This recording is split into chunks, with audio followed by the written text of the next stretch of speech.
Proxy ہیں دہشت گردی کی. انہوں نے کون سی دہشت گردی کی ہے؟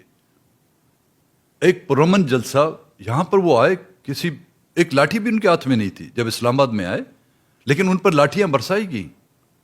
وہ اپنے ساتھ پینے کا پانی بھی بلوچستان سے لائے تھے یا ڈیرہ غازی خان سے لائے تھے.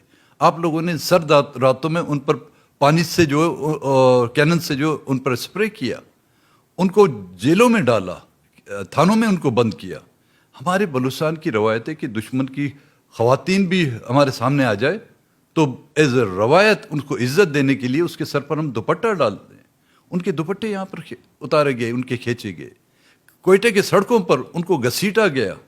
یہ so called democratic government, either it's a provincial government, either it's a federal government, اس کے دور میں گودر میں ایک پرامن احتجاج کرنے, وہ گودر پورٹ پر قبضہ کرنے نہیں گئے تھے, وہ گودر میں اپنا احتجاج کرتے. If you call it democratic country, everybody has a right to اپنا جو مدعا بیان کر سکے. آپ نے ان پر قدغن لگا دی. ایک دن کے احتجاج کو آپ نے 18 دن میں کنورٹ کر لیا. پھر بھی وہ دہشت گرد ہے.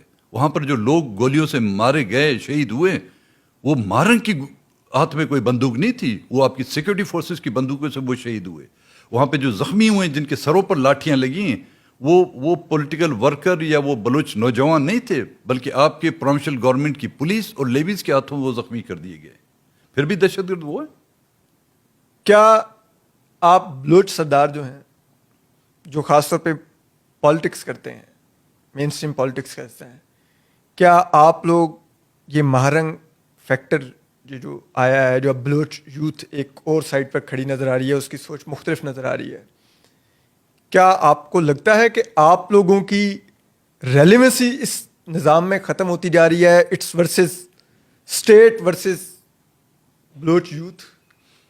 آپ لوگ جو ایک برج تھے, وہ برج ریاست نے توڑ دیا, اور یہی مایوسی کی وجہ تھی کہ آپ نے فیصلہ کیا کہ بس اٹس انف. بالکل. دیکھیں جی, ہم چاہے وہ اپنے پلیٹ فارم سے جدوجہد کر رہے ہیں, ہم اپنے پلیٹ فارم سے جدوجہد, یا کوئی اور پولیٹیکل پارٹی